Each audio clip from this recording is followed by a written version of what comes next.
ಅಣ್ಣಯ್ಯ ಲೆಕ್ಕ ತಪ್ಪಿಡುತ್ತೆ, ಸ್ವಲ್ಪ ತಡ್ಕೊಳಮ್ಮ. ಅಣ್ಣಯ್ಯ ನಿಮಗೇನೋ ಲೆಕ್ಕ ತಪ್ಪೋಗುತ್ತೆ, ಆದ್ರೆ ನನ್ನ ಲೈಫ್ ಎಕ್ಕುಟ್ಟು ಹೋಗಿದೆಯಲ್ಲ. ಏನೋ ಹಳೆ ಅಂದ್ರೆ ಮನೆ ಬಿಟ್ಟು ಹೋಗ್ಬಿಟ್ರ? ಹೋದ್ರೆ ಹೋಗ್ಲಿ ಬಿಡಮ್ಮ.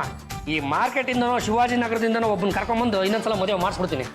ಅಣ್ಣಯ್ಯ ನಾನು ಶಾಸ್ತ್ರಿಗಳನ್ನ ಭೇಟಿ ಆದೆ, ಅವ್ರು ಕವಡೆ ಹಾಕಿ ಶಾಸ್ತ್ರ ಹೇಳಿ ನಮಗ್ ದೋಷ ಇದೆ ಅಂದ್ರು. ಈ ಕವಡೆನ ಯಾವ್ದ್ರ ಮೇಲೆ ಹಾಕಿದ್ರಮ್ಮ? ಅವರು ಇಂಡಿಯಾ ಮ್ಯಾಪ್ ಮೇಲೆ ಕವಡೆ ಹಾಕಿದ್ರು, ಅದ್ರಲ್ಲಿ ಒಂದು ಕವಡೆ ಸಮುದ್ರಕ್ಕೆ ಬಿಟ್ಟು. ಅಯ್ಯಯ್ಯ, ಅದು ಈ ಕವಡೆಗಳು ಸಿಕ್ಕೋದು ಸಮುದ್ರದಲ್ಲಲ್ವಾ, ಹಂಗಾಗಿ ಆ ಕವಡೆ ಸಮುದ್ರ ಹುಡ್ಕೊಂಡು ಹೋಗ್ಬಿಡುತ್ತೆ. ಅದ್ ಹಾಗಲ್ಲ ಅಣ್ಣಯ್ಯ, ಆ ಒಂದ್ ಕವಡೆ ಮಾತ್ರ ಸಮುದ್ರಕ್ಕೆ ಯಾಕೆ ಬಿತ್ತು ಗೊತ್ತಾ? ಯಾವನಿಗೆ ಗೊತ್ತು? ನಾನು ನಮ್ಮ ಯಜಮಾನ್ರು ಸಮುದ್ರ ದಾಟ್ಬೇಕಂತೆ. ಅಯ್ಯೋ ಮುಂಡವೆ, ನಿಮ್ಮಿಬ್ರು ಕೈಲಿ ನೆಟ್ಟಿಗೆ ಮೂರನೇ ದಾಟಕ್ಕಾಗಲ್ಲ, ಇನ್ನು ಸಮುದ್ರ ಹೆಂಗ್ ದಾಟ್ತೀರಾ ಅಂತ. ಅಣ್ಣಯ್ಯ ನಾನು ನಮ್ಮ ಯಜಮಾನ್ರು ಫಾರಿನ್ ಟ್ರಿಪ್ ಮುಗಿಸ್ಕೊಂಬಂದ್ರೆ ನಮಗ್ ದೋಷ ಪರಿಹಾರ ಆಗಿ ನಮ್ಮ ಯಜಮಾನ್ರಿಗೆ ಒಂದ್ ಕೆಲ್ಸ ಸಿಗುತ್ತಂತೆ, ಹಾಗೆ ನಮಗ್ ಮನೆ ತುಂಬಾ ಮಕ್ಕಳಾಗುತ್ತಂತೆ. ಅಲ್ಲೋ ನಿಮ್ಮ ಅಣ್ಣಂಗೆ ನಮ್ ಕಷ್ಟ ಅರ್ಥ ಆಗ್ತಿಲ್ಲಮ್ಮ, ಸ್ವಲ್ಪ ಬಿಡಿಸಿ ಹೇಳೋ. ಯೋಚನೆ ಮಾಡ್ಬೇಡಿಪ್ಪ, ತಪ್ಪು ನಿಮ್ದಲ್ಲ, ಸಮುದ್ರ ದೋಷ. ನಾವು ಒಂದು ಸಲ ಫಾರಿನ್ ಟ್ರಿಪ್ ಹೋಗಿ ಬಂದ್ರೆ ನಮ್ ದೋಷ ಎಲ್ಲ ಪರಿಹಾರ ಆಗುತ್ತೆ. ಬರೀ ಮಕ್ಕಳು ಮಾಡ್ಕೊಳ್ಳೋದಕ್ಕೋಸ್ಕರನೇ ಇಬ್ರು ಸಮುದ್ರಯಾನ ಮಾಡ್ತಾವನಲ್ಲ, ಅವ್ನು ಇನ್ನೆಂತ ಶಾಸ್ತ್ರಿ ಇರ್ಬೇಕು ಲೆಕ್ಕ ಹಾಕಳಿ. ಅಣ್ಣಯ್ಯ ಕೊನೆ ಪಕ್ಷ ಶ್ರೀಲಂಕಾಗಾದ್ರೂ ಹೋಗಿ ಬನ್ನಿ ಅಂದ್ರು. ಅಲ್ಲಿಗೆ ಯಾಕಂತೆ? ಈ ಶ್ರೀರಾಮಚಂದ್ರ ಸಮುದ್ರ ದಾಟಿ ಶ್ರೀಲಂಕಾಗ್ ಹೋಗಿ ಬಂದ್ಮೇಲೆ ಪಟ್ಟಾಭಿಷೇಕ ಆಗಿದ್ದು, ಲವಕುಶನು ಹುಟ್ಟಿದ್ದು ಅಂದ್ರು. ರಾಮಾಯಣದ ಉದಾಹರಣೆ ಕೊಟ್ಟು ನನಗೆ ಕೈ ಕಟ್ಟಾಕ್ತಾನೆ ಹೊಡೆಸ್ತವನಲ್ಲ, ಇವನ್ ಎಂತ ಶಾಸ್ತ್ರಿ ಅಂತ. ಲೇ ದೇವ್ರ ಕೊಟ್ಟ ತಂಗಿ, ಇಷ್ಟೆಲ್ಲ ಚೋಡವನಲ್ಲ ಅವನು, ಅವ್ನಿಗೆ ಎಷ್ಟು ಕೊಟ್ಟಮ್ಮ? 501 ರೂಪಾಯಿ ಅಷ್ಟೇ. ಬಾಬಾ, ಅದಕ್ಕೆ ನಾವು ಫ್ರಾನ್ಸ್ ಹೋಗ್ಬೇಕು ಅಂತ ಡಿಸೈಡ್ ಮಾಡ್ಕೊಂಡ್ಬಿಟ್ಟಿದೀವಿ. ಅಲ್ಲೂ ಯಾಕಪ್ಪ ರಾಜ? ಅದು ಪ್ರೇಮಿಗಳ ಸ್ವರ್ಗ. ರೀ ನನ್ನ ಹೆಂಡತಿ ಮೇಲೆ ಯಾಕ್ರಿ ಹಂಗಾಡ್ತೀರಾ? ರಾಜ್ಯಕ್ಕೆ ಇದಕ್ಕೆಲ್ಲ ಅವಕಾಶ ಕೊಡಲ್ವಲ್ಲ, ಅದಕ್ಕೆ ನೋಡಿ ಬಾಬಾ, ಯಾವಾಗ ಕಳಿಸ್ತೀರಾ ಅಂತ ಸ್ವಲ್ಪ ಹೇಳ್ಬಿಡಿ, ನಾವು ಮಿಕ್ಕಿದ ಅರೇಂಜ್ಮೆಂಟ್ಸ್ ಎಲ್ಲ ಮಾಡ್ಕೋಬೇಕಪ್ಪ. ದೇವ್ರ ಕೊಟ್ಟ ತಂಗಿ, ಇದನ್ನ ಒಂದು 5 ವರ್ಷ ಮುಂದಕ್ಕೆ ಹಾಕೋದಕ್ಕೆ ಆಗಲ್ವಮ್ಮ? 5 ವರ್ಷ ನೋಡ್ದೆಮ್ಮ ಪಲ್ಲು, ಗೋರ್ಕಲ್ಲ ಮೇಲೆ ಮಳೆ ಸುರಿದಂತೆ ಅಂತ ಸರ್ವಜ್ಞ ಹೇಳಿದ್ದು ನಿಮ್ಮ ಅಣ್ಣನ ಬಗ್ಗೆನೆ. ಅಣ್ಣಯ್ಯ ಈಗೇನು ನಮ್ಮನ್ ಫಾರಿನ್ ಟ್ರಿಪ್ ಕಳಿಸ್ತೀಯೋ ಅಥವಾ ನನ್ನ ಪಾಲಿನ 5 ಕೋಟಿ ಆಸ್ತಿ ಇಡ್ತೀಯೋ? ನಾವು ಫಾರಿನ್ಗಾದ್ರೂ ಹೋಗ್ತೀವಿ, ಫಾರೆಸ್ಟ್ ಹೌಸ್ ಅಲ್ಲಾದ್ರೂ ಇರ್ತೀವಿ. ಇಷ್ಟು ಸಣ್ಣ ಪುಟ್ಟ ವಿಚಾರಕ್ಕೆ ನೀನು ಆಸ್ತಿ ಭಾಗ ಎಲ್ಲ ಮಾಡೋದಕ್ಕೆ ಹೋಗ್ಬೇಡ. ನನಗೆ ಒಂದು 2 ಬರೀ 2 ದಿನ ಅವಕಾಶ ಕೊಡಮ್ಮ. 2 ದಿವಸ ಆದ್ಮೇಲೆ ಕಳಿಸ್ತೀರಾ ಅಲ್ವಾ? 2 ದಿವಸ ಅವಕಾಶ ಕೊಡು ಅಂತ ಹೇಳ್ತಾ ನಿಂತಾನೆ. ತಪ್ಪು ಜಾಗ ಖಾಲಿ ಮಾಡ್ರ ಇಲ್ಲಿಂದ. ನಿಮ್ ತಂಗಿ ಫಾರಿನ್ ಹೋಗಕ್ಕಿಂತ ಮುಂಚೆ ನಾನ್ ಫಾರಿನ್ ಹೋಗ್ಬೇಕು. ಅವ್ರು ಫಾರಿನ್ ಹೋಗ್ತಾ ಇರೋದು ಮಕ್ಕಳು ಮಾಡ್ಕೊಬೇಕು ಅಂತ. ನಾನು ಅದಕ್ಕೆ ಹೋಗ್ಬೇಕು ಅಂತಿರೋದು. ಮಕ್ಕಳು ಮಾಡ್ಕೊಳ್ಳೋದಕ್ಕೋಸ್ಕರ ಅಲ್ಲಿವರೆಗೂ ಯಾಕ್ರಿ ಹೋಗ್ಬೇಕು? ಬೆಡ್ರೂಮ್ಗೆ ಹಾಕಿರೋ ನೋಟಿಫಿಕೇಶನ್ ಬೋರ್ಡ್ ತೆಗೀರಿ, ಮಕ್ಳು ಆಗ್ತವೆ. ಇವು ವಿದೇಶಿ ಫೋಟೋಗಳು ನೋಡ, ನೈಟ್ ಎಫೆಕ್ಟ್ ಅಲ್ಲಿ ಫೋಟೋ ತೆಗ್ದವ್ರೆ. ಅಗ್ಲತ್ತಲ್ಲಿ ತೆಗೆದ್ಬಿಟ್ರೆ ಇನ್ನೂ ಸಖತ್ತಾಗಿರೋದು. ಚೆನ್ನಾಗಿದೆಯಲ್ಲ? ಇಲ್ಲಿ ಚಿಕ್ಕ ಬಲ್ಪ್ ಹಾಕೋರೆ, ಟ್ಯೂಬ್ಲೈಟ್ ಹಾಕಿದ್ರೆ ಇನ್ನೂ ಸಖತ್ತಾಗಿರೋದು. ಇದು ಐಫಿಲ್ ತಗೊಳ್ತಾರೆ ನಮ್ಗೆ. ಎಷ್ಟು ಇದೆ ನೋಡಲ್ವಾ? ಹಂಗೆ ಚುಪ್ಕಾಗ್ಬಿಡೋದು. ಅಣ್ಣಯ್ಯ ನಾವೇನ್ ಮಕ್ಕಳ ಫೋಟೋಗಳನ್ನ ಬೊಂಬೆಗಳನ್ನ ತೋರಿಸಿ ಇದೇ ಫಾರಿನ್ ಅಂದ್ರೆ ಚಪ್ಪಾಳೆ ತಟ್ಟಿ ಸುಮ್ಮನಾಗೋದಕ್ಕೆ. ಅದು ನೋಡಮ್ಮ ದೇವ್ರ ಕೊಟ್ಟ ತಂಗಿ, ಈಗ ವಿದೇಶದಲ್ಲಿ ಒಂದು ಕ್ರಿಕೆಟ್ ಮ್ಯಾಚ್ ನಡೀತಾ ಇದೆ ಅಂದ್ಕೋ. ಬುದ್ಧಿವಂತನಾದವನು ಏನ್ ಮಾಡ್ತಾನೆ ಹೇಳು? ಏನಂತ ನನ್ನ ಕೇಳ್ತಿಯಲ್ಲೇ? ಅವ್ನಿಗೆ ಏನೇನು ಬೇಕಾದ ತಿಂಡಿನೆಲ್ಲ ಮನೆಯಲ್ಲೇ ಮಾಡಿಸ್ಕೊಂಡು ಮನೆಯಲ್ಲೇ ಟಿವಿ ಹಾಕೊಂಡು ನೋಡ್ತಾ ಇರ್ತಾನೆ. ಪಕ್ಷ ನೀನು ಸ್ಟೇಡಿಯಂಗೆ ಹೋಗಿ ಮ್ಯಾಚ್ ನೋಡ್ತಾ ಇದ್ದೆ ಅಂತ ಈಗ ಪಕ್ಕದೊಂದು ಯಾವ್ದಾರ ಕಾಲು ನಿನ್ ಕಾಲಿಗೆ ಹಿಂಗೆ ಟಚ್ ಆಗುತ್ತೆ. ಅಯ್ಯೋ ಸಾರಿ ಅಂತ ನಿಂಗೆ ನಮಸ್ಕಾರ ಮಾಡಕ್ ಬರ್ತೀಯಾ? ಇಲ್ಲ ನಮ್ಗೆ ಬೇಕಾದವನು ಆರಾರ ಅಂದ್ಬಿಟ್ಟಿರ್ತಾನೆ. ಅಂದ್ರೆ ಔಟ್ ಆಗ್ಬಿಟ್ಟಿರ್ತಾನೆ ಕಣಲೆ. ಅವನು ಯಾವನ್ ಕ್ಯಾಚ್ ಕೊಟ್ಟ, ಯಾವನ್ ಕ್ಯಾಚ್ ಹಿಡ್ದಂತ ಯಾರಿಗೂ ಗೊತ್ತಾಗಲ್ಲ. ಅದೇ ನೀನು ಮನೇಲಿ ಕೂತ್ಕೊಂಡು ಟಿವಿ ಹಾಕೊಂಡು ಕ್ರಿಕೆಟ್ ನೋಡ್ತಾ ಇದ್ರೆ ಇವನೇ ಕ್ಯಾಚ್ ಹಿಡ್ದವನು, ಇವನೇ ಕ್ಯಾಚ್ ಹಿಡಿಸ್ಕೊಂಡವನು ಅಂತ ನಮಗೆ ಬೇಡ ಅಂದ್ರೆ 30 ಸಲ ಒಳ್ಳೆ ಸ್ಲೋ ಮೋಷನ್ ತೋರಿಸ್ತಾ ಇರ್ತಾರೆ ಕಣವ. ನೀನ್ ಹೇಳೋದೇನು? ನಮ್ಮ ಒಂದು ನ್ಯಾಷನಲ್ ಜಿಯೋಗ್ರಫಿಕ್ ಚಾನಲ್ ಅಂತ ಬರುತ್ತೆ, ಅದನ್ನ ಅದರಲ್ಲಿ ಒಂದಿಷ್ಟು ವಿದೇಶಗಳನ್ನು ತೋರಿಸ್ತಾ ಇರ್ತಾರೆ. ಇಂತಿಂತಲ್ಲಿ ಇಂತಿಂತದ್ದಿದೆ, ಈ ಊರ ಪಕ್ಕ ಈ ಊರೇ ಇದೆ, ಇಲ್ಲಿ ಸರೋವರ ಇದೆ, ಇದರಲ್ಲಿ ಬಿಸಿನೀರು ಬರ್ತದೆ, ಇದರಲ್ಲಿ ತಣ್ಣೀರು ಬರ್ತದೆ ಅಂತ ಕ್ಲೀನಾಗಿ ತೋರಿಸ್ತಾರೆ. ನೋಡಿ, ಎಂಜಾಯ್ ಮಾಡು. ಪಾಂಡ್ರಾಗ ಮತ್ಯಾಕ ವಿಟ್ಲಂಗ್ ಮದುವೆ ಮಾಡ್ಸಕ್ ಹೋದ? ಮದುವೆ ಫೋಟೋ ತೋರಿಸಿದ್ರೆ ಸಾಕಾಗಿರೋದಲ್ಲ. ಗುಡ್ಡ ಮುಂಸ ಏನು ಇದಕ್ಕಿದ್ದಂಗೆ ಅವನ ಪರ ವಕಾಲತ್ ತೋರಿಸ್ಕೊಂಡ್ ಬಂದಿದ್ಯಾ? ಬಾವಾ, ಇವನು ನನ್ನ ಆಪ್ತ ಮಿತ್ರ, ನನಗ್ ಸಪೋರ್ಟ್ ಮಾಡ್ತಾ ಇನ್ನು ನಿಮಗ್ ಸಪೋರ್ಟ್ ಮಾಡ್ತಾನೆ. ಮದುವೆ ಫೋಟೋ ನೋಡಿದ್ರೆ ಮದುವೆ ಮಾಡ್ಕೊಂಡಂಗ, ಪಾನಿ ಫೋಟೋ ನೋಡಿದ್ರೆ ಪಾನಿಗೆ ಹೋದಂಗ, ಮಸಾಲೆ ದೋಸೆ ಫೋಟೋ ನೋಡಿದ್ರೆ ಮಸಾಲೆ ದೋಸೆ ತಿನ್ನಕ್ಕಾಗುತ್ತೇನೋ? ಬೆಚ್ಚನೆ ಇಲ್ವಲ್ಲ? ಅದು ದೇವರು ಕೊಟ್ಟ ತಂಗೆ, ನನಗೆ ಇನ್ನೂ 2 ದಿನ ಟೈಮ್ ಬೇಕಮ್ಮ. ನಿನಗೆ ಕೊಟ್ಟಿದ್ದ ಇವಕ್ಕೆ ಮುಗೀತಲ್ಲ. ನಿಮ್ಮೆಲ್ಲರ ದರಿದ್ರ ಮುಖಗಳನ್ನು ತೋರಿಸಿದ್ರಲ್ಲ, ಹಾಗಾಗಿ ನನಗೆ ಇನ್ನೂ 2 ದಿನ ಟೈಮ್ ಬೇಕು. ಹೇಳ್ಬಿಟ್ಟಾ? ಸಾರಿ ಕಣೆ. ಫಾರಿನ್ಗೆ ಹೋಗೋದಂದ್ರೆ ಏನು ಹುಡುಗಾಟ ಅನ್ಕೊಂಡ್ಬಿಟ್ಟಿದ್ದೀನಿ. ಇನ್ಶೂರೆನ್ಸ್ ಅಂತ ಮಾಡ್ಕೊಂಡು ಹೋಗ್ಬೇಕು. ಅದರಲ್ಲೂ ಹುಡುಗರ ಮುಖ್ಯವಾಗಿ ಹೆಲ್ತ್ ಇನ್ಶೂರೆನ್ಸ್ ಅನ್ನೋದು ಬೇಕೇ ಬೇಕಾಗುತ್ತೆ ಕಣ್ರ. ಯಾಕೆ ಅಂತ ಗೊತ್ತಿಲ್ಲ, ವಿದೇಶಕ್ಕೆ ಹೊರಟು ನಿಂತವನೆ ಹೇಳಮೇಲೆ ನೋಡ್ರ. ಈಗ ದೇಶದಿಂದ ದೇಶಕ್ಕೆ ತುಂಬಾ ವಿಭಿನ್ನತೆಗಳಿರುತ್ತೆ. ನಮ್ಮ ದೇಶದಲ್ಲಿ ಇದ್ದಂಗೆ ಅಲ್ಲಿ ಇರುತ್ತೆ ಅನ್ಕೊಂಡ್ಬಿಡಿಯಾ ಗೊತ್ತಲೇ ಉಣ್ಣೋದ್ರಿಂದ ಆಯ್ತು ತಿನ್ನೋದ್ರಿಂದ ಆಯ್ತು ಮಲ್ಕೊಳ್ಳೋದ್ರಿಂದ ಆಯ್ತು ಎಲ್ಲ ಚೇಂಜ್ ಕಣ ಅದು ಹೆಂಗೆ ಯಾಕಾಗತ್ತೆ ಹೇಳು ಯಾಕಾಗತ್ತೆ ಹೇಳು ಯಾಕೆ? ಪ್ರಕೃತಿ ಕಣಲೆ ಹೆಂಗ್ ಉದಾಹರಣೆ ಕೊಟ್ಟು ಹೇಳಿ ಈಗ ನೋಡ್ರ ನನ್ನ ಕೈನಲ್ಲಿ ಒಂದು ಗ್ಲೋಬ್ ಇದೆ ಅಂತ ಕೊಟ್ಕೊಳಮ್ಮ ಇದು ನಾವು ಗ್ಲೋಬು ಅನ್ಕೊಳ್ಳಿ ಇಂಡಿಯಾ ಇಲ್ಲಿ ಬರುತ್ತೆ ಅನ್ಕೊಳ್ಳಿ ಈ ಅಮೆರಿಕನದ ಎಲ್ಲಿ ಬರ್ತೇಳೆ ಎಲ್ಲಿ ಬರ್ತೇಳೆ ಅಲ್ಲೆಲ್ಲಿ ನೋಡ್ತೀವ ಇಲ್ಲಿ ಬರುತ್ತೆ ಕಣ ಅಲ್ಲಿ ಬರುತ್ತೆ ಇಲ್ಲಿಗೂ ಮತ್ತು ಇಲ್ಲಿಗೂ ಸಿಕ್ಕಾಪಟ್ಟೆ ಚೇಂಜ್ ಇರುತ್ತೆ ಕಣ ಇಲ್ಲಿ ನೈಟ್ ಆದ್ರೆ ಅಲ್ಲಿ ಫುಲ್ ಡೇ ಕಣ ಇಲ್ಲಿ ಮಳೆಗಾಲ ಆದ್ರೆ ಅಲ್ಲಿ ಸಿಕ್ಕಾಪಟ್ಟೆ ಬೇಸಿಗೆ ಕಾಲ ಹೌದಾ ಅಂತಲ್ಲೆಲ್ಲ ಹೋದಾಗ ಈ ನಮ್ಮ ಬಾಡಿ ಇಲ್ಲಿಗೆ ಅಡ್ಜಸ್ಟ್ ಆಗ್ಬಿಟ್ಟಿರುತ್ತೆ ಅದು ರಾಂಗ್ ಮಾಡಕ್ ಶುರು ಮಾಡ್ಬಿಡುತ್ತೆ ಅಂದ್ರೆ ಇದಕ್ಕಿದ್ದಂಗೆ ನಿಮಗೆ ಅಲ್ಲಿ ನೋವು ಬರ್ಬೋದು ತಲ್ಲಿ ನೋವು ಬರ್ಬೋದು ಹೊಚ್ಚಿಗೆ ಬಿಡ್ತು ದೇಹ ಅಂದ್ರೆ ಎಲ್ಲೆಲ್ಲೋ ನೋವು ಕಿತ್ಕೊಂಡ್ಬಿಡುತ್ತೆ ಕಣ ಅವಾಗ ನೀವು ಡಾಕ್ಟರ್ ಹತ್ರ ಹೋಗ್ತೀರಾ ಡಾಕ್ಟರ್ ನಮ್ಗೆ ಇಂತಿಂತ ನೋವು ಅಂತ ಹೇಳ್ತೀರಾ ಅವರು ಮೊದಲಿಗೆ ಏನ್ ಕೇಳ್ತಾರಲ್ಲ ಏನು ರಜಾ ಹೆಲ್ತ್ ಇನ್ಶೂರೆನ್ಸ್ ಮಾಡ್ಕೊಂಡ್ ಬಂದಿದ್ರಪ್ಪ ಅಂತ ಕೇಳ್ತಾರೆ ನೀವು ನಗ್ತಾ ಇಲ್ಲ ಸಾರ್ ಹತ್ರ ಹೇಗೋದೊಂದು ಬಿಡ್ತಾರೆ ಕಣ ನೆಟ್ಟಿಗೆ ಬಂದು ಇಂಡಿಯಾ ಆಸ್ಪತ್ರೆಯಲ್ಲಿ ಬಿಟ್ಕೊಂಡ್ರಿ ಅಯ್ಯೋ ಅದಕ್ಕೆ ಒಂದು ನೀವಿಬ್ರು ಸೇರ್ಕೊಂಡು ಹೆಲ್ತ್ ಇನ್ಶೂರೆನ್ಸ್ ಅಂತ ಮಾಡ್ಕೊಳ್ಳಿ ಆಮೇಲೆ ನಾನೇ ಟಿಕೆಟ್ನ ಬುಕ್ ಮಾಡಿ ವಿದೇಶಕ್ಕೆ ಕಳಿಸ್ಕೊಡ್ತೀನಿ ಬಾಬಾ ವಿನಾಕಾರಣ ನಿಮ್ಮನ್ನ ಬೈದ್ಬಿಟ್ಟೆ ನೀವೆಷ್ಟು ಒಳ್ಳೆಯವರು ಕಣಪ್ಪ ನಿಮ್ಮ ತೊಲಗು ಮತ್ತು ತುರುಮಲಗಳನ್ನು ಈಡೇರಿಸಿದಾಗೆಲ್ಲ ನಾನು ನಿಮ್ಮ ಪಾಲಿಗೆ ಒಳ್ಳೆಯವನಾಗೆ ಕಾಣುತ್ತೆ ಏನಪ್ಪ ತಂದೆ ನನ್ ಕರ್ಸಿದ್ದು ಇನ್ನೊಂದು ಸಲ ತಂದೆಗಿಂದೆ ಅಂದು ಮಕ್ ಕೊಡ್ಬಿಡ್ತೀನಿ ವಿಷಯ ಏನ್ ಹೇಳು ನನ್ನ ದೇವರು ಕೊಟ್ಟ ತಂಗಿನೂ ಮತ್ತು ನಮ್ಮ ಒಳೆಯಂದ್ರು ಏಕೆ ಫಾರಿನ್ ಟ್ರಿಪ್ ಹೋಗ್ಬೇಕು ಅಂತ ದುಂಬಲ್ ಬಿದ್ದುಬಿಟ್ಟಿದ್ದಾರೆ ನಾನು ಕಳಿಸ್ಕೊಡಲ್ಲ ಅಂದ್ರೆ ಆಸ್ತಿನಲ್ಲಿ ಪಾಲ್ ಕೊಡುವಂತ ಕೂತಿದ್ದಾರೆ ಅವ್ರು ಟ್ರಿಪ್ ಹೋಗಬಾರ್ದು ನಾನು ಕಳಿಸು ಕೊಡಬಾರ್ದು ಆ ತರ ಏನಾದ್ರೂ ಒಂದು ಮಾಡ್ಬೇಕಲ್ಲ ಅಷ್ಟೇ ಹಂಗ್ ಮಾಡಿ ಹಂಗ್ ಮಾಡೋದು ಹಿಂಗಾಗತ್ತೆ ನೀನ್ ಹೇಳ್ದಂಗೆಲ್ಲ ಮಾಡಿದ್ರೆ ಇನ್ನು ಹೆಂಗೆಂಗೋ ಆಗ್ಬಿಡುತ್ತೆ ಅದಕ್ಕೆ ಈ ಸಲ ನಾನು ಹೇಳ್ದಂಗೆ ಮಾಡು ಇಷ್ಟು ಮಾಡ ಚಂಪ ನಮ್ಮ ಅಳಿಯನು ಪಲ್ಲುನು ಫಾರಿನ್ ಹೋಗ್ತಾಳಂತಲ್ಲ ಅದು ಯಾವಾಗ ಅಂತ ಗೊತ್ತಾಯ್ತೇನೆ ಮುಂದಿನ ವಾರ ಅತ್ತೆ ನಮ್ಮ ಯಜಮಾನ್ರಿಗೆ ಈಗಿರೋ ಖರ್ಚಲ್ಲಿ ಇದು ಬೇರೆ ಒಂದು ಹೊಸ ಖರ್ಚು ಹೋಗ್ಲಿ ಬಿಡೆ ಪಾಪ ಅಲ್ಲಿ ಹೋಗ್ ಬಂದ್ರೆ ಮಕ್ಕಳಾಗುತ್ತೆ ಅಂತ ನನ್ ಮಗಳು ಹೇಳ್ತಾ ಇದ್ಲು ಆಗತ್ತೆ ಮನೇಲಿದ್ದಾಗೆ ಆಗ್ಲಿಲ್ಲ ಇನ್ ವಿದೇಶಕ್ಕೆ ಹೋಗಿ ಬಂದ್ಬಿಟ್ರೆ ಆಗ್ಬಿಡುತ್ತಾ ಏನು ಆಸೆ ಪಡ್ತಾ ಇದ್ದಾಳೆ ಎಲೆಕ್ಷನ್ ಅಲ್ಲಿ ಗೆದ್ದವಳೆಲ್ಲ ಫಾರಿನ್ ಹೋಗ್ಬಿಟ್ಟು ಬರ್ತಾಳೆ ಇವ್ಳು ಹೋದ್ರೆ ಏನಂತೆ ಅವ್ರುಗಳು ಹೋಗೋದು ಜನರ ದುಡ್ಡಲ್ಲಿ ಇವ್ರು ಹೋಗ್ತಾ ಇರೋದು ನಮ್ಮ ಯಜಮಾನ್ರ ದುಡ್ಡಲ್ಲಿ ಪಾಪ ನಮ್ಮ ಯಜಮಾನ್ರು ಒಂದೊಂದು ರೂಪಾಯಿ ಸಂಪಾದನೆ ಮಾಡೋದಕ್ಕೂ ಎಷ್ಟು ಕಷ್ಟಪಡ್ತಿದ್ದಾರೆ ನಿಮ್ಗೇನಾದ್ರೂ ಗೊತ್ತಿದ್ಯಾ ಬಾಬಾ ನಾನು ಇನ್ಶೂರೆನ್ಸ್ ಪಾಲಿಸಿ ಮಾಡ್ಸೋಣ ಅಂತ ಎಲ್ಲಾ ಕಡೆ ಹುಡುಕಾಡಿದೆ ಒಬ್ಬೊಬ್ರು ತರ ಹೇಳ್ತಾರೆ ಶರೀರದ ಎಲ್ಲಾ ಭಾಗಕ್ಕೂ ಇನ್ಶೂರೆನ್ಸ್ ಮಾಡಿಸ್ತಾರಂತೆ ಕೆಳಗಿಂದ ಮೇಲ್ವರೆಗೂ ಒಂದೊಂದು ಭಾಗಕ್ಕೂ ಒಂದೊಂದು ಇನ್ಶೂರೆನ್ಸ್ ಅಂತ ಇದೆ ಅದ್ ಹೇಗೋ ಈಗ ನೋಡಿ ಮಾತ್ರ ಸಂಗಮ್ಮ ಒಬ್ಬ ಹಾಡುಗಾರ್ತಿ ವಿದೇಶಕ್ಕೆ ಹೋದ್ಲು ಅಂತ ಇಟ್ಕೊಳ್ಳಿ ಹಾಡುಗಾರ್ತಿ ಅಂದ್ರೆ ಯಾರು ಗೊತ್ತಾಯ್ತಲ್ವಾ ಗೊತ್ತು ಎಲ್ಲಿ ಒಂದು ಹಾಡು ಬಂದ್ರೆ ಗಾನಕ್ಕೆ ಹೋಗಿಲ್ಲ ನಮ್ಮಪ್ಪ ನಿನ್ನ ಹೆಂಗ್ ಮದುವೆ ಆದ್ನೋ ಈಗ ಒಬ್ಬ ಹಾಡುಗಾರ್ತಿ ಅಲ್ಲಿಗೆ ಹೋದ್ಲು ಅಂತ ಇಟ್ಕೊಳ್ಳಿ ಅಲ್ಲಿಯ ವೆದರ್ಗೆ ಗಂಟ್ಲ ಏನಾದ್ರು ಯಾಕೆ ಕೊಟ್ಕೊಂಡು ಪರ್ಮನೆಂಟ್ ಆಗಿ ಹೋಗ್ಬಿಡ್ತು ಅಂದ್ರೆ ಇನ್ಶೂರೆನ್ಸ್ ಕ್ಲೈಮ್ ಮಾಡೋದು ದುಡ್ಡು ಎತ್ಕೊಂಡು ಮನೆ ಕಡೆ ಬರ್ತಾ ಇರೋದು ಹಂಗೇನೆ ಒಬ್ಬ ವೀಣೆ ಬರ್ಸೋರು ಅಲ್ಲಿಗೆ ಹೋದ್ರು ಅಂತ ಇಟ್ಕೊಳ್ಳಿ ಅಲ್ಲಿಯ ವಿದೇಶಿ ಅಭಿಮಾನಿಗಳನ್ನ ನೋಡಿ ರೊಚ್ಚಿಗೆ ಎದ್ದು ಜೋರಾಗಿ ವೀಣೆ ಮೀಟಿದ್ರು ಚಳಿ ಹೊಡೆತಕ್ಕೆ ಹಂಗಂಗೆ ಬೆಳೆಗಳು ಕಟ್ಟಾಗ್ಬಿಡ್ತು ಅವಾಗ ಏನ್ ಮಾಡೋದು ಹೇಳಿ ಇನ್ಶೂರೆನ್ಸ್ ಕ್ಲೈಮ್ ಮಾಡೋದು ದುಡ್ಡು ಎತ್ಕೊಂಡು ಮನೆ ಕಡೆ ಬರ್ತಾ ಇರೋದು ಸಂಸಾರ ಮಾಡೋದ್ರ ಬಗ್ಗೆ ಏನು ಇಲ್ವಾ ಅವ್ರ ಅದ್ರ ಬಗ್ಗೆ ತಲೆನೇ ಕೆಡ್ಸ್ಕೊಳಕ್ ಹೋಗಲ್ಲ ಯಾಕಂದ್ರೆ ಜೀವನ ಪರ್ಯಂತ ಯಾರು ಒಟ್ಟಿಗೆ ಇರೋದೇ ಇಲ್ಲ ಬಾಬಾ ಇವಾಗ ಇನ್ಶೂರೆನ್ಸ್ ಪಾಲಿಸಿ ಎಲ್ಲಿ ಮಾಡಿಸೋದು ಅಂತಾನೆ ಗೊತ್ತಾಗ್ತಿಲ್ಲ ಅಣ್ಣಯ್ಯ ನಮ್ಮ ಯಜಮಾನ್ರಿಗೆ ಏನು ಗೊತ್ತಾಗಲ್ಲ ಮತ್ತೆ ಇಂಥ ದೊಡ್ಡ ಬಡ್ಡಿ ಮಗನ ಕಟ್ಕೊಂಡು ಅಲ್ಲಿ ಹೋಗಿ ಏನಮ್ಮ ಮಾಡ್ತೀಯ ನಮ್ಮ ಯಜಮಾನ್ರು ಬುದ್ಧಿವಂತ ಅಲ್ಲ ಅಂದ್ರೆ ಏನಂತೆ ನೀನ್ ಬುದ್ಧಿವಂತ ತಾನೇ ಮುಂದೆ ನಿಂತ್ಕೊಂಡು ಇನ್ಶೂರೆನ್ಸ್ ಮಾಡಿಸ್ಕೊಡು ಮನೆಗೆ ನನ್ನ ಬುಡಕ್ಕೆ ಬಂತ ಸರಿ ಕಣ್ರಪ್ಪ ಮೊನ್ನೆ ಯಾವುದೋ ಪೇಪರ್ನಲ್ಲಿ ಓದಿದೆ ಅದೇನೋ ರೌಂಡ್ ಅಪ್ ಇನ್ಶೂರೆನ್ಸ್ ಕಂಪ್ನಿ ಅಂತೆ ಅದ್ರ ಮ್ಯಾನೇಜರ್ನ ಕರೆಸಿ ಆದಷ್ಟು ಬೇಗ ನಿಮ್ಮಿಬ್ರಿಗೂ ಮಾಡಿಸ್ಕೊಡ್ತೀನಿ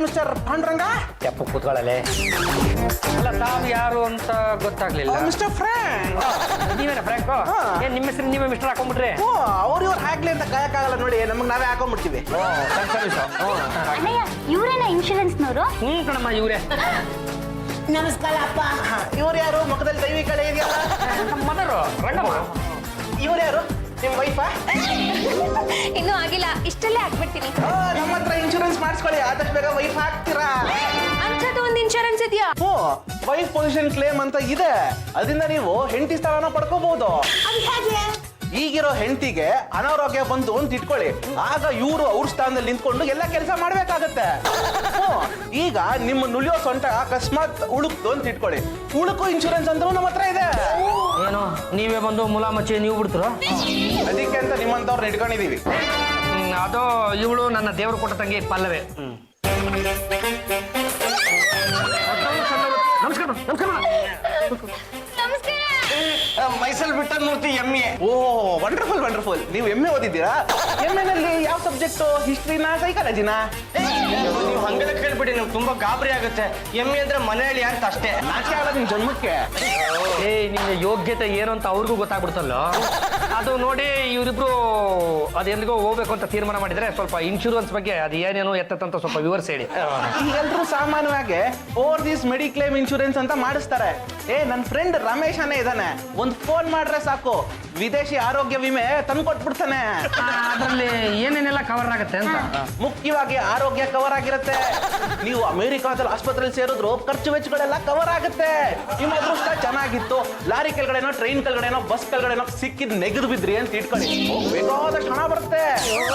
ಕಲ್ಮ ಇದಕ್ಕೆ ಅದೃಷ್ಟ ಅಂತಾರೇನಪ್ಪ? ಹೂನಮ್ಮ, ನಿಮ್ಮಂತ ವಯಸ್ಸಾದ ಅತ್ತೆಂದಿರೋ ಛಾಯಕ್ಕೆ ಹತ್ರ ಕಾಶಿಗೆ ಹೋಗಿರ್ತಾರೆ. ಆದ್ರೆ ಸಾಯಲ್ಲ, ಹೊಸ ಜೊತೆ ಜಗಳ ಪೆಂಡಿಂಗ್ ಇದೆ ಅಂತ ಮತ್ತೆ ವಾಪಸ್ ಬಂದ್ಬಿಡ್ತಾರೆ. ಲಾಸ್ ಆಫ್ ಪಾಸ್ಪೋರ್ಟ್ಗೂ ಇನ್ಶೂರೆನ್ಸ್ ಕ್ಲೇಮ್ ಆಗುತ್ತೆ. ನೀವು ಅಕಸ್ಮಾತ್ ವಿದೇಶಕ್ಕೆ ಹೋಗಿ ಬ್ಯಾಗೇಜೋ ಪಾಸ್ಪೋರ್ಟೋ ಕಳ್ಕೊಂಡ್ರಿ ಅಂತ ಇಟ್ಕೊಳ್ಳಿ, ಅವಾಗ್ಲೂ ಇನ್ಶೂರೆನ್ಸ್ ಕ್ಲೇಮ್ ಆಗುತ್ತೆ. ಈ ವಿಷಯ ನನಗೆ ಗೊತ್ತೇ ಇರಲಿಲ್ಲ ನೋಡಿ ಸರ್. ನೀವು ಅಮೆರಿಕ ಹೋಗಿರ್ತೀರಲ್ವಾ, ನಿಮ್ ಬ್ಯಾಗೇಜು ಲಂಡನ್ಗೆ ಹೋಗ್ಬಿಟ್ಟಿರುತ್ತೆ. ಆಗ ಅದು ವಾಪಸ್ ಬರೋದಕ್ಕೆ 2 ದಿನ ಆಗತ್ತೆ. ಹಾಗಂತ ನೀವು ಸ್ನಾನ ಮಾಡಿ ಬಾತ್ರೂಮ್ ಇಂದ ಹಾಗೆ ಬಂದ್ಬಿಡಕ್ಕಾಗತ್ತಾ? ಅದೇ ಬರಕ್ಕಾಗತ್ತೆ, ಬಟ್ಟೆ ಹಾಕೊಂಡ್ತಾನೆ ಆಚೆ ಬರ್ಬೇಕು. ಬಟ್ಟೆ ಅಂದ್ರೆ ಮಾಮೂಲು ಪಟ್ಟಾಪಟ್ಟಿ ಚಡ್ಡಿ ಕಿತ್ತೋಗ್ರ ನೆಟ್ ಮರಿನ್ ಹಾಕೊಂಬರಕ್ಕಾಗಲ್ಲ. ಎಲ್ಲಾದ್ರೂ ಉಂಟೆ ಸರ್, ಅದು ಅಮೆರಿಕ. ಅಲ್ಲಿನ ಸ್ಟ್ಯಾಂಡರ್ಡ್ ತಕ್ಕಂತೆ ಬಟ್ಟೆಗೆ ಅಂತ 2 ದಿನಕ್ಕೆ $500 ಕ್ಲೇಮ್ ಮಾಡ್ಬೋದು. ಜೊತೆಗೆ ಅವತ್ತಿನ ದಿನ ಖರ್ಚುಗಳು ಕ್ಲೇಮ್ ಮಾಡ್ಬೋದು. ಕ್ರೈ ಮಾಡ್ಬೋದು ಅಂತಿರಲ್ಲ, ದುಡ್ಡನ್ನ ನಿಮ್ ತಾತ ಕೊಡ್ತಲ್ಲ. ಅಲ್ಲಿ ಥರ್ಡ್ ಪಾರ್ಟಿ ಅಡ್ಮಿನಿಸ್ಟ್ರೇಟರ್ ಅಂತ ಇರ್ತಾರೆ, ಅವ್ರು ಕೊಡ್ತಾರೆ. ಇನ್ನು ಏನೇನು ವಿಶೇಷ ಇದೆ ನಿಮ್ಮಲ್ಲಿ ಅಂತ? ನಮ್ಮ ಹತ್ರ ಬೇಕಾದಷ್ಟು ಸ್ಕೀಮ್ಗಳಿದೆ. ಇವಾಗ ನೀವು ನಮ್ಮ ಹತ್ರ ಇನ್ಶೂರೆನ್ಸ್ ಮಾಡ್ತಿದ್ರಿ ಅಂತ ಇಟ್ಕೊಳ್ಳಿ, ಫಾರಿನ್ ಹೋಗೋ ಮುಂಚೆನೆ ನಿಮ್ ದೇಹದಲ್ಲಿ ಯಾವ್ದಾದ್ರು ಒಂದು ಪಾರ್ಟ್ ಊನ ಆಯ್ತು ಅಂತ ಇಟ್ಕೊಳ್ಳಿ. ಉದಾಹರಣೆಗೆ ಕಿವಿ ಹರಿದೋಯ್ತು, ಮೂಗ್ ಕಿತ್ತೋಯ್ತು, ಕಣ್ಣು ಊದ್ರೋಯ್ತು, ಹೀಗೆ ದೇಹದಲ್ಲಿ ಯಾವುದೇ ಪಾರ್ಟ್ ಊನ ಆಗ್ಲಿ ಅಥವಾ ನಾಯಿ ಕಚ್ಕೊಂಡೋಗ್ಲಿ ಲಕ್ಷಾಂತರ ರೂಪಾಯಿ ಕ್ಲೇಮ್ ಮಾಡ್ಬೋದು. ಅದು ನೋಡಿ ಸರ್, ನನ್ನ ತಂಗಿನೂ ಮತ್ತು ನಮ್ಮ ಅಳಿಯಂದ್ರೂ ನಿಮ್ಮ ಆಫೀಸಿಗೆ ಕಳಿಸ್ಕೊಡ್ತೀನಿ. ಅದು ಏನೇನು ಮಾಡಿಸ್ಬೇಕು ಅಂತಿದ್ರೆ ಎಲ್ಲ ಮಾಡಿಸ್ಬಿಡಿ. ಆಯ್ತಾಯ್ತು, ಆದ್ರೆ ನೀವು ನಾಳೆ ಮಧ್ಯಾಹ್ನದ ಮೇಲೆ ಬನ್ನಿ. ಯಾಕೆ ಅಂದ್ರೆ ಬೆಳಿಗ್ಗೆ ನಾನು ಲಂಡನ್ ಇಂದ ಫಾರಿನ್ ಮಿನಿಸ್ಟರ್ ಬರ್ತಾ ಇದ್ದಾರೆ, ಅವ್ರನ್ನ ಕರ್ಕೊಂಡು ಹೊರಗಡೆ ಹೋಗ್ತಾ ಇದೀನಿ. ಈ ಲಂಡನ್ ಮಿನಿಸ್ಟರ್ ಕರ್ಕೊಂಡು ಎಲ್ಲಿಗೆ ಹೋಗ್ಬೇಕು? ಈ ಬಳೆಪೇಟೆ ಗಲ್ಲಿಲಿ ಒಂದು ತಟ್ಟೆ ಇಡ್ಲಿ ಹೋಟ್ಲ್ ಇದೆ, ಅಲ್ಲಿ ಕರ್ಕೊಂಡೋಗಿ ತಿನ್ಸ್ಬಿಟ್ಟು ಬರ್ತೀನಿ. ಏನಪ್ಪ, ನಾವ್ ಎಲ್ಲೆಲ್ಲಿಗೆ ಹೋಗ್ಬೇಕು ಅನ್ನೋದನ್ನ ಕರೆಕ್ಟ್ ಆಗಿ ಹೇಳ್ಬಿಡಿ. ಅಲ್ಲೋ, ಫಸ್ಟ್ ನಾವು ಫ್ರಾನ್ಸ್ಗೆ ಹೋಗೋಣ. ಪ್ಯಾರಿಸ್ಗೆ ಹೋದ್ರೆ ಹಾಗೆ ಸ್ವಿಟ್ಜರ್ಲ್ಯಾಂಡ್ ನೋಡ್ಕೊಂಡ್ ಬಂದ್ಬಿಡ್ಬಹುದು. ಓಹ್, ಬಂದು ಬಹಳ ಹೋಗ್ತಾ ಇದ್ದೇನೆ. ಇಲ್ಲ ಸರ್, ಜಸ್ಟ್ ಇವಾಗ ಬಂದ್ವಿ. ಏನ್ ನಿಮ್ ಸಮಸ್ಯೆ? ನಮ್ ಸಮಸ್ಯೆ ತುಂಬಾ ಇದೆ ಸರ್, ಹೇಳ್ಕೊಳಕ್ಕೆ ಅದು ದುಃಖ ಆಗ್ತಿದೆ ಹೇಳಕ್ಕೆ. ನೀರ್ ಕುಡಿದ್ರೆ ದುಃಖ ಕಡಿಮೆ ಆಗತ್ತೆ. ಬಲ್ಲು, ನನ್ ಕಡೆ ಹೇಳೋಕ್ಕಾಗ್ತಿಲ್ಲಪ್ಪ, ನೀನೇ ಮಾತಾಡು. ಸರ್, ನಮ್ಗೆ ತುಂಬಾ ಆಸೆಗಳಿವೆ, ಆದ್ರೆ ನಮ್ಮ ಅಣ್ಣಯ್ಯ ಖರ್ಚು ಅಂತ ಎಲ್ಲದಕ್ಕೂ ಕಲ್ಲು ಹಾಕ್ತಿದ್ದಾನೆ. ಈ ಕಲ್ಲಕ್ಕೂ ಅಣ್ಣಂದ್ರನ್ನ ಅಣ್ಣ ಅಂತಾನೆ ಕರಿಬಾರ್ದು, ಮತ್ತಿನ್ನೇನ್ ಕರಿಬೇಕು ಸರ್? ಸೀಮೆ ಸುಣ್ಣ ಅಂತ ಕರಿಬೇಕು. ಎಷ್ಟು ಕರೆಕ್ಟ್ ಆಗಿ ಹೇಳ್ಬಿಟ್ರಿ ಸರ್. ನಿಮ್ ಫ್ಲೈಟ್ ಟಿಕೆಟ್ಗೋಸ್ಕರ 2 ಲಕ್ಷ 3 ಲಕ್ಷ ಕೊಡಕ್ಕಾಗಲ್ಲ ಅಂತ ಬೈತಾರೆ ಸರ್. ಈ ಮಾಮೂಲಿ ಇನ್ಶೂರೆನ್ಸ್ಗಳನ್ನೆಲ್ಲ ಪಕ್ಕಕ್ಕೆ ಇಟ್ಬಿಟ್ಟು ನನ್ನ ಹತ್ರ ರೌಂಡ್ ಅಪ್ ಇನ್ಶೂರೆನ್ಸ್ ಅಂತ ಮಾಡಿಸ್ಬಿಡಿ. ಸರ್, ರೌಂಡ್ ಅಪ್ ಇನ್ಶೂರೆನ್ಸ್ ಅಂದ್ರೆ ಏನ್ ಸರ್? ಈಗ ನೀವು ಫಾರಿನ್ಗೆ ಹೋಗೋ ಮುಂಚೆ $10,000ಕ್ಕೋ $5 ಲಕ್ಷ ಇನ್ಶೂರೆನ್ಸ್ ಮಾಡಿಸಿದ್ರಿ ಅಂತ ಇಟ್ಕೊಳ್ಳಿ. ಫಾರಿನ್ಗೆ ಹೋಗೋ 15 ದಿವಸದ ಮುಂಚೆ ನಿಮ್ ಬೆಳಗ್ಗೆ ಏಟಾಯ್ತು ಅಂತ ಇಟ್ಕೊಳ್ಳಿ, ಆಗ ನೀವು ಇನ್ಶೂರೆನ್ಸ್ ನ ಕ್ಲೇಮ್ ಮಾಡ್ಬೋದು. ಏನಿಲ್ಲ ಅಂದ್ರೂ ಒಂದೊಂದು ಬೆಳಗು $1 ಲಕ್ಷ ಸಿಗುತ್ತೆ. ಯಾಕೆ ಮಾಡ್ಕೊಂಡ್ರಿ ಅಂತ ಕೇಳಲ್ವಾ ಸರ್? ನಾವೇನ್ ಬೇಕು ಅಂತ ಮಾಡ್ಕೋತೀವ? ಆಗತ್ತೆ. ಈಗ ಲೇಟ್ ಮಿಷನ್ ಅಲ್ಲಿ ಕೆಲಸ ಮಾಡ್ಬೇಕಾದ್ರೆ ಕೈ ಇಟ್ಟಾಗ ಕೈ ಜಜ್ಜೋಗುತ್ತಪ್ಪ, ಹಾಗೆ ಹಸುಗೆ ಹುಲ್ ತಿನ್ಸ್ಬೇಕಾದ್ರೆ ಅದು ಕಚ್ಬಿಡುತ್ತೆ, ಹಾಗೆ ನೀವು ಕೈ ಇನ್ನೆಲ್ಲೋ ಇಟ್ಟಾಗ ಹಿಡ್ಕೊಂಡ್ಬಿಡುತ್ತೆ, ಆಗ ನೀವು ಇನ್ಶೂರೆನ್ಸ್ ನ ಕ್ಲೇಮ್ ಮಾಡ್ಬೋದು. ಹಾಗಾದ್ರೆ 2 ಲಕ್ಷ ರೂಪಾಯಿ ಸಿಗ್ಬೇಕು ಅಂದ್ರೆ ನಾನು ಏನ್ ಮಾಡ್ಬೇಕು ಸರ್? ಮೇಡಮ್, ನಾವು ಸ್ವಲ್ಪ ಪರ್ಸನಲ್ ಆಗಿ ಮಾತಾಡ್ಬೇಕು, ದಯವಿಟ್ಟು ತಾವು ಆಚೆ ಇರ್ತೀರಾ? ಪರವಾಗಿಲ್ಲ, ಹೇಳಿ ಸರ್, ನಾನು ಇವ್ರ ಹೆಂಡತಿ. ಅಯ್ಯೋ, ಅದು ಹಾಗಲ್ಲ ಮೇಡಮ್. ಈಗ ಲೇಡಿ ಡಾಕ್ಟರ್ ಚೆಕ್ ಮಾಡ್ಬೇಕಾದ್ರೆ ಗಂಡಸರು ಹೇಗೆ ಇರೋ ಹಾಗಿಲ್ವೋ, ಹಾಗೆ ಗಂಡಸರು ಮಾತಾಡ್ಬೇಕಾದ್ರೆ ಲೇಡೀಸ್ ಇರೋ ಹಾಗಿಲ್ಲ. ಸರ್ ಹೇಳಿ ಸರ್. ಒಂದು ಕಲ್ಲು ತಗೊಂಡು ಕೈ ಬೆರಳುಗಳನ್ನ ಜಜ್ಕೊಂಬಿಡಿ. ಏನ್ ಸರ್ ಹೀಗೆ ಹೇಳ್ತಾ ಇದ್ದೀರಾ? ಸರಿಯಾಗಿ ಹೇಳ್ತಾ ಇದೀನಿ. ಕಲ್ಲು ತಗೊಂಡು ಕೈ ಬೆರಳನ್ನ ಜಜ್ಕೊಂಬಿಡಿ. ಆಮೇಲೆ ಡಾಕ್ಟರ್ ಹತ್ರ ಏಟಾಗಿದೆ ಅಂತ ಒಂದು ಸರ್ಟಿಫಿಕೇಟ್ ಮಾಡಿಸಿ ತಗೊಂಡ್ಬಂದು ಕೊಡಿ. ಪಾಟಲ್ಲಿ 2 ಲಕ್ಷ ರೂಪಾಯಿ ಸ್ಯಾಂಕ್ಷನ್ ಮಾಡ್ತೀನಿ. ಪಾಠ ನಂಬಬೇಕು. ಹೋಗ್ಬಿಡಿ, ಅವ್ರು ದ್ರಾಬೆ ಮುಂಡೆದು. ಕರೆಕ್ಟಾಗಿ ಹೇಳಿದ್ರಿ ಸರ್ ನೀವು. ಎಲ್ಲ ಬಂದ್ರು ಹೀಗೆ ರೀ, ಅವ್ರು ಮಾತ್ರ ಫಾರಿನ್ ಟ್ರಿಪ್ ಹೋಗ್ತಾನೆ ಇರ್ತಾರೆ. ಅದೇ ಬಾಂಬೈದ ಹೋಗ್ಬೇಕು ಅಂದ್ರೆ ಕಿರಿಕ್ ಮಾಡ್ತಾರೆ. ಇಂಥ ಜನಗಳು ನಾನು ಎಲ್ಲೂ ನೋಡಿಲ್ಲ ರೀ. ಸರ್ ನೀವು ನಮ್ಮ ಬಾವರ್ಗಿಂತ ತುಂಬಾ ಚೆನ್ನಾಗಿ ಅಡ್ವೈಸ್ ಮಾಡ್ತೀರಾ ಸರ್. ನಿಮ್ಮಂತವ್ರ ಪರಿಚಯ ನಮಗೆ ತುಂಬಾ ಸಂತೋಷ ಆಗಿದೆ ಸರ್. ಸರ್ ನೀವ್ ಹೇಳ್ದಂಗೆ ಬೆಳೆಗಳನ್ನ ಜಜ್ಕೊಂಡ್ಬಿಡ್ತೀನಿ, 2 ಲಕ್ಷ ರೂಪಾಯಿ ಕೊಡಿಸ್ಬಿಡಿ. ಅದೇ ದುಡ್ಡಲ್ಲಿ ನಾನು ನನ್ನ ಹೆಂಡತಿ ಫಾರಿನ್ ಟ್ರಿಪ್ ಮುಗಿಸ್ಕೊಂಡ್ ಬಂದ್ಬಿಡ್ತೀನಿ ಸರ್. ಅದಕ್ಕಿಂತ ಮುಂಚೆ ನೀವು ಪಾಲಿಸಿಗೆ ಒಂದು ಸೈನ್ ಹಾಕಿ 10,000 ರೂಪಾಯಿ ಕಟ್ಟಿ. ಒಂದು ಸತಿ ಅಡ್ಗೆ ಮನೆಗೆ ಹೇಳಕ್ಕೆ ಕಾಲಿಟ್ರೆ ಕಾಲ್ ಮುರಿದು ಬಿಡ್ತೀನಿ. ಅಲ್ಲ ಕಣೆ ಚಂಪ, ನಾನಂತದ್ ಏನ್ ಕೇಳಬಾರ್ದು ಕೇಳ್ದೆ ಅಂತ ಹಿಂಗ್ ಬಾಯಿಗೆ ಬಂದಂಗ್ ಬೈತಿದ್ಯಾ. ನೀನ್ ಕೇಳಿದೆ ಅಂತ ನಾನು ಕೊಟ್ಬಿಡಕ್ಕಾಗತ್ತೇನೋ? ನಮ್ಮ ಯಜಮಾನ್ರು ಕೇಳಿದ್ರೇನೆ ನಾನು ಕೊಡಲ್ಲ ಅಂತದ್ರಲ್ಲಿ ನೀನ್ ಕೇಳಿದೆ ಅಂತ ಕೊಡ್ಲಾ? ಅಲ್ಲ ಎಕ್ಸ್ಕ್ಯೂಸ್ ಮೀ, ಅವನೇ ನಿನ್ನ ಕೊಡು ಕೊಡು ಅಂತ ಕೇಳ್ತಿದ್ದಾನೆ, ನೀನೇನ್ ಕೊಡಲ್ಲ ಕೊಡಲ್ಲ ಅಂತ ಹೇಳ್ತಿದ್ಯಾ? ಸುತ್ತಿಗೆ ಬೇಕಂತೆ. ಯಾಕಂತೆ? ಇನ್ಯಾಕೆ ಕೈ ಚೆದ್ಕೊಳಗಿರ್ಬೇಕು. ಇಲ್ಲ ಜಜ್ಜಕ್ಕೆ ಅದು ಒಂದೇ ಒಂದ್ ಮಳೆ ಹಿಂಗಾಗ್ಬಿಟ್ಟಿದೆ, ಅದನ್ನ ಕುಟ್ಟಿ ಕುಟ್ಟಿ ಕುಟ್ಟಿ ಕುಟ್ಟಿ ಸ್ಟ್ರೈಟ್ ಮಾಡೋಣ ಅಂತ ಹ್ಯಾಮರ್ ಕೇಳಿದೆ ಅಷ್ಟೇ. Okay okay, leave this matter. ಬಿಟ್ಲಾ, ನೀನ್ ಇನ್ಶೂರೆನ್ಸ್ ವಿಷಯ ಎಲ್ಲಿಗೆ ಬಂತು? ಜಜ್ಜಕ್ಕೆ ಆ ಇನ್ಶೂರೆನ್ಸ್ ಕಂಪ್ನಿಯವರು ತುಂಬಾ ಒಳ್ಳೆಯವರು, ನಿಮಗೆ ಪಾಲಿಸಿ ಕೊಡ್ತೀನಿ ಅಂತ 10,000 ರೂಪಾಯಿ ಕಟ್ಟಿಸ್ಕೊಂಡಿದ್ದಾರೆ. ಅದೊಂದೇ ನಾಳೆ ಬೆಳಗ್ಗೆ ಪಾಲಿಸಿ ಕೊಟ್ಬಿಡ್ತಾರಂತೆ. ಆದ್ರೆ ಆ ಇನ್ಶೂರೆನ್ಸ್ ನ ನನ್ನ ಕೈಲಿ ಕ್ಲೇಮ್ ಮಾಡ್ಕೊಳಕ್ ಆಗ್ತಿಲ್ಲ ಅಷ್ಟೇ. I just can't understand.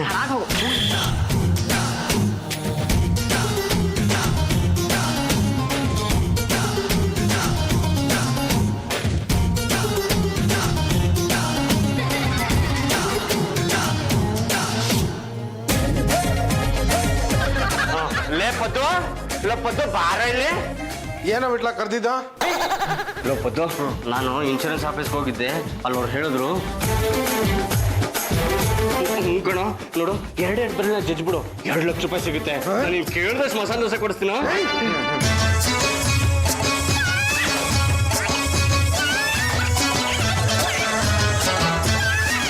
ಯಾಕೋ ಹೊಡಿಯಕ್ ಮನ್ಸೇ ಬರ್ತಿಲ್ಲ ಕಣ. ಕಣ್ಮುಚ್ಕೊಂಡು ಹೊಡ್ಬಿಡ. ಕಣ್ಣು ಮುಚ್ಕೊಂಡು ನೋಡಿದ್ರೆ ಎಲ್ಲಿ ಹೊಡಿತಾ ಇದ್ದೀನಿ ಅಂತ ಗೊತ್ತಾಗೋದಿಲ್ಲ ಕಣ. ಒಂದ್ ಕೆಲಸ ಮಾಡು, ಒಂದ್ ಕಣ್ಣು ಮುಚ್ಕೊ, ಒಂದ್ ಕಣ್ಣು ತೆಕ್ಕೊಂಡು ಕೈಗೆ ಸರಿಯಾಗಿ ಹೊಡಿ ಜಜ್ಜ ಬಿಡ್ಬೇಕು. ಯಾಕೋ ನನ್ ಫಾರಿನ್ ಹೋಗೋದು ನಿನಗೆ ಇಷ್ಟ ಇಲ್ವಾ? ಯಾವುದೇ ಕಾರಣಕ್ಕೂ ಕೈನ ತೆಗಿಬಾರ್ದು. ಇಲ್ಲ ಇಲ್ಲ. ಜೈ ವಿರಾಟ್ ಕೊಹ್ಲಿ.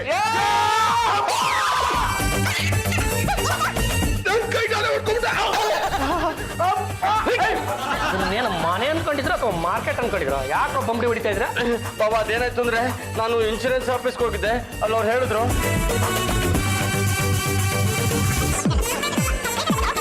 ನೋಡಿ ಇಷ್ಟ ಆಗಿದೆ. ಸುತ್ತಿ ಅಲ್ಲಿ ಕೊಡಿ, ತಗೊಳ್ಳಿ ಬಾಬಾ, ಇಡೀಲ್ ಬೆಳ್ಳು. ಏ ಪದಪ್ಪ, ಚಿಕ್ಕ ಮಕ್ಕಳು ಇಂಥದ್ನೆಲ್ಲ ನೋಡ್ಬಾರ್ದು ಕಣ, ಆಮೇಲೆ ರಾತ್ರಿ ಹಾಸಿಗೆನಲ್ಲಿ ಒದ್ದೆ ಮಾಡ್ಕೊಂಡ್ಬಿಡ್ತಾರೆ. ನೀನ್ ರೆಡಿ ಆಗ ರಾಜ.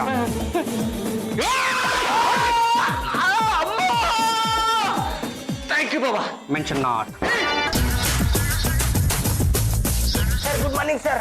Good morning. Good morning sir ನೀವು ಹೇಳ್ದಂಗೆ ಬೆರಳುಗಳನ್ನ ಜಜ್ಕೊಂಡು ಬಂದಿದ್ದೀನಿ ಸರ್. 2 ಬೆರಳು ಜಜ್ಕೊಂಡಿದ್ದೀನಿ ಸರ್. 2 ಲಕ್ಷ ರೂಪಾಯಿ ಕೊಡಿಸ್ಬಿಡಿ ಸರ್. 24 hours ಅಲ್ಲಿ ಸ್ಯಾಂಕ್ಷನ್ ಮಾಡಿಸ್ಬಿಡ್ತೀನಿ. Thank you, sir. Doctor certificate ತಂದಿದ್ದೀರಾ? ಇಲ್ಲೇ ಇದೆ ನೋಡಿ ಸರ್. ಎಲ್ಲಿ ನಿಮ್ ಬೆರಳು ತೋರಿಸಿ. ನೋಡಿ ಸರ್. ನೀವು ಬರೆಯೋದು ಯಾವ ಕೈಯಲ್ಲಿ? ಬಲ್ಗೈ ಸರ್. ಮತ್ತೆ ಬಲ್ಗೈನ ಕಟ್ಕೊಂಡ್ ಬರ್ಬೇಕಲ್ವೇನ್ರಿ? ಈ ಮಾತನ್ನ ಮುಂಚೆನೆ ಹೇಳ್ಬಾರ್ದ ಸರ್. ಜನರಲ್ ನಾಲೆಜ್ ಕಣ್ರಿ, ಅಷ್ಟು ಗೊತ್ತಾಗಲ್ವಾ? ನೀವು ಬಲ್ಗೈನ ಜಜ್ಕೊಂಡ್ ಬಂದಿದ್ರೆ ನಿಮ್ ಬಲ್ಗೈಲಿ ಬರೆಯೋದಿಕ್ ಆಗಲ್ಲ, ಎಲ್ಲ ಆಕ್ಟಿವಿಟೀಸ್ ನಿಂತು ಹೋಗಿದೆ ಅಂತ ನಾವು ಇನ್ಶೂರೆನ್ಸ್ ಕ್ಲೇಮ್ ಮಾಡ್ಬೋದಿತ್ತ? ಅಯ್ಯೋ ಈಗಲೂ ತುಂಬಾ ಇಂಪಾರ್ಟೆಂಟ್ ಆಕ್ಟಿವಿಟೀಸ್ ನಿಂತೋಗಿದೆ ಅಂತ ಹೇಳಿ ಸರ್. ಅಯ್ಯೋ ಫಾರಿನ್ ಅದೆಲ್ಲ ನಡೆಯಲ್ಲ ರೀ, ಅಲ್ಲಿ ಏನಿದ್ರು ಬರೀ ಟಿಶ್ಯೂ ಪೇಪರ್ ಯೂಸ್ ಮಾಡೋದು. ಸರ್ ಇವಾಗ ಏನ್ ಮಾಡೋದು ಅಂತೀರಾ ಸರ್? ನೀವು ಬಲ್ಗೈನ ಜಜ್ಕೊಂಡ್ ಬಂದ್ರೆ ಇನ್ಶೂರೆನ್ಸ್ ನ ಕೊಡಿಸ್ತೀನಿ, ಇಲ್ದಿದ್ರೆ ಇಲ್ಲ. ಅಯ್ಯೋ ಅಣ್ಣ ನಮಸ್ಕಾರ. ಅಣ್ಣ ನಮಸ್ಕಾರಪ್ಪ. ಅಣ್ಣ ನಿನ್ನಿಂದ ನಂಗೆ ಒಂದು ದೊಡ್ಡ ಸಹಾಯ ಆಗ್ಬೇಕಣ್ಣ. ಏನಾಗ್ಬೇಕಿತ್ತಪ್ಪ? ಅಣ್ಣ ಇಟ್ಕೊಂಡೆ ಕಲ್ಲ, ಈ ಕಲ್ಲಿಂದ ನನ್ ಕೈ ಜಜ್ಜು ಬಿಡೋಣ. ಉಚ್ಕಿಚ ಹಿಡ್ದಿದೆ ನಿಂಗೆ. ನಾನೇ ಹೇಳ್ತಾ ಇದ್ದೀನಿ ನನ್ ಕೈ ಜಜ್ಜು ಅಂತಾನ. ಸುಮ್ಮನೆ ತಲೆ ನೋಡ್ದಾಕ್ಬಿಡ್ತೀನಿ ಈಗ. ತಲೆ ಜಜ್ಜು ಬದಲು ಕೈಯೇ ಜಜ್ಜು ಬಿಡೋಣ. ಒಳ್ಳೆ ಹುಚ್ಚಿನ ಸಾಹಸ ಆಯ್ತು. ಅಣ್ಣ ನಾನೇ ಆಫರ್ ಕೊಡ್ತಿದ್ರು ಯಾರು ಮುಂದೆನೆ ಬರ್ತಿಲ್ವಲ್ಲ. ಏನ್ ಮಾಡೋದು? ಯಾವ್ದೋ ಬೈಕ್ ಬರ್ತಾ ಇದೆ, ಆ ಬೈಕಿನ ಚಕ್ರಕ್ಕೆ ನನ್ನ ಕೈ ಇಟ್ಟಂದ್ರೆ ಬೆರಳುಗಳು ಹಂಗೆ ಜಜ್ಜ ಬಿಡುತ್ತೆ. ಬರ್ಲಿ ಬರ್ಲಿ.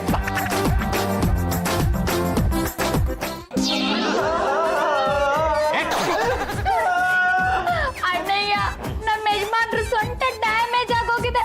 ಇನ್ನು 6 ತಿಂಗಳು ಬೆಡ್ ಬೆಡ್ಡಿಂದ ಎದ್ದೇಳಬಾರ್ದು ಅಂತ ಡಾಕ್ಟರ್ ಹೇಳಿದ್ದಾರೆ. ಗೌರ್ಮೆಂಟ್ ಆಗಿ ಬಿದ್ಕೊಳ್ಳಿ ಬಿಡಮ್ಮ. ಏನ್ ನಾವೇನಾದ್ರೂ ಮಾಡಿದೀವ? ಇವನಾಗಿ ಇವ್ನು ಮಾಡ್ಕೊಂಡಿದ್ದ ತಾನೆ, ಅನುಭವಿಸ್ಲಿ ಬಿಡು. ಬಲ್ಲು ಇದೆಲ್ಲ ಹೇಗಾಯ್ತು? ಆಗೋದೇನ್ರಿ ಬಂತು? ಬರ್ತಾ ಇರೋ ಗಾಡಿಗೆ ಇವ್ನು ಅಡ್ಡ ಹೋಗಿದ್ದಾನೆ, ಅವ್ನು ಗುದ್ದಿದ್ದಾನೆ, ಸೊಂಟ ಮಾಡ್ಕೊಂಡ್ ಬಿದ್ದಿದ್ದಾನೆ. ಅಲ್ಲ ಅಣ್ಣಯ್ಯ, ಬಲ್ಗೈ ಬೆರಳು ಡ್ಯಾಮೇಜ್ ಆಗ್ಬೇಕು ಅಂತ ಹೀಗ್ ಮಾಡಿದ್ದಾರೆ. ಆ ಬೆರಳು ಡ್ಯಾಮೇಜ್ ಆಗೋ ಬದಲು ಸೊಂಟನೇ ಡ್ಯಾಮೇಜ್ ಆಗೋಗಿದೆ. ಜಾಜಿ ಅವ್ರೆ ನಾನು ಇನ್ಶೂರೆನ್ಸ್ ಆಫೀಸ್ ಹತ್ರ ಹೋಗಿದ್ದೆ. ಅಲ್ಲಿ ಆಫೀಸು ಇಲ್ಲ, ಗೀಫೀಸು ಇಲ್ಲ. ಈ ರೌಂಡ್ ಅಪ್ ಇನ್ಶೂರೆನ್ಸ್ ಅನ್ನೋದು ಒಂದು ಬೋಗಸ್ ಕಂಪನಿ ಅಂತ. ಹಾಬಿ ನಿಜ ಹೇಳ್ರಿ, ಏನ್ ನಡೀತು ಅಂತ? ಹೌದು ಕಣ್ರಿ, ಆ ತರದ್ದು ಯಾವ ಕಂಪನಿನೂ ಇಲ್ಲ. ಮತ್ತೆ ಮಿಸ್ಟರ್ ಫ್ರಾಂಕ್ ನ ಕರ್ಕೊಂಡ್ ಬಂದಿದ್ ನೀವೇ ತಾನೆ? ರೇ, ಯಾವ ಫ್ರಾಂಕು ಇಲ್ಲ, ಗಿಂಕು ಇಲ್ಲ. ಫ್ರಾಂಕ್ ಆಗಿ ಹೇಳ್ಬಿಡ್ತೀನಿ ಕೇಳಿಸ್ಕೊಳ್ಳಿ. ಫ್ರಾಂಕ್ ಅಂತ ಹೇಳ್ಕೊಂಡ್ ಬಂದಿದ್ನಲ್ಲ, ಅವ್ನು ಫ್ರಾಂಕ್ ಅಲ್ಲ, ನಮ್ಮ ಸುಂಟ್ರಗಾಳಿ ಸೀನ. ಯಾಕ್ರಿ ಹೀಗ್ ಮಾಡಿದ್ರಿ?